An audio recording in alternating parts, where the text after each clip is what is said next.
arrangement with the CWA was done for one reason and one reason only. That was to make sure that Joe Biden would show up John Corzine-Biden party. And the laws of New Jersey are clear. You can't act in your official capacity to benefit your personal or political needs. That's just what John Corzine did. We need to have the Attorney General likes to say that she's blind, justice is blind, and she'll go after anybody. She ought to look at this. She ought to open an investigation. She ought to send a clear message that we're not going to tolerate this. This whole thing stinks. The details now of this arrangement have become public. John Corzine has traded taxpayers' money for the votes of the CWA.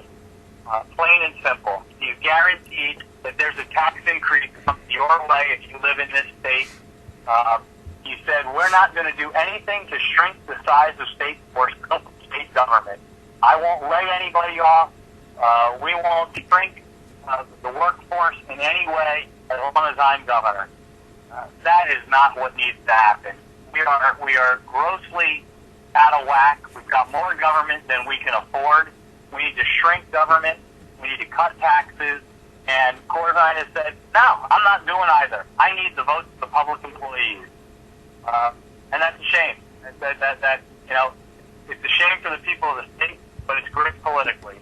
He has made his bed. He has made it perfectly clear to everybody that the same guy who stood on the State House with the state worker union leadership and said, we're going to get a fair deal. He was the management. He wasn't the negotiator for the public employees union. He was supposed to represent you and me, the taxpayer. He was supposed to drive the hardest bargain he could, get the best deal he could, and instead he said, I'm going to make sure we get a fair deal for the public workers, a good deal.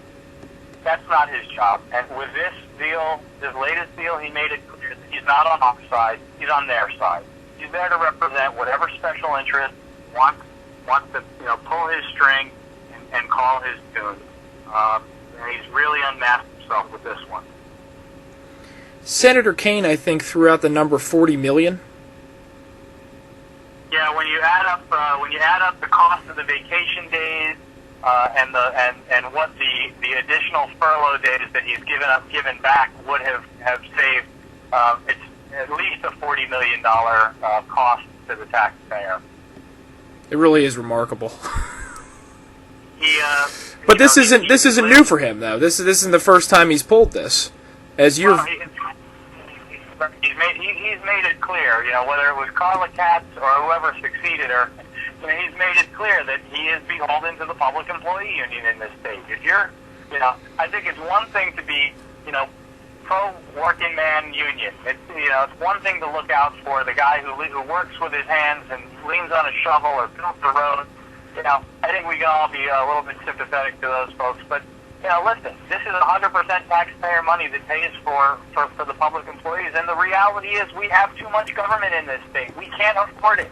Jim McGreevey, we started in 2002 with Jim McGreevey saying, oh, we have a problem. We have a $2 billion budget deficit. What we need to do is raise taxes and raise spending. Along comes Dick Cody 3 years later who says, we have a $3 billion budget deficit. We gotta cut rebates.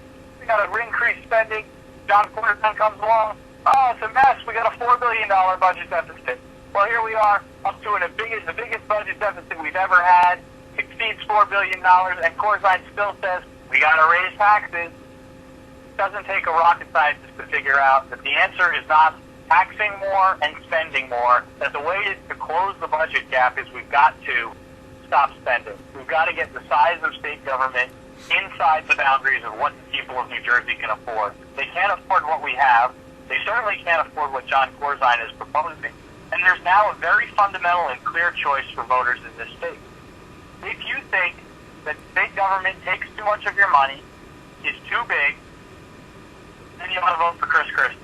If you think that what John Corzine has done for the last 4 years should continue, that we ought to continue to make state government bigger, that we ought to continue to take more of your money in taxes so that we can continue to perpetrate the size and scope and breadth and depth of the state government, then you ought to vote for John Corzine. If you want more of the same, vote for Corzine. If if you're ready to say enough is enough, state government is big enough, it's frankly too big, you take too much of my money in taxes, then you got to go with Chris Christie. It's pretty much that simple.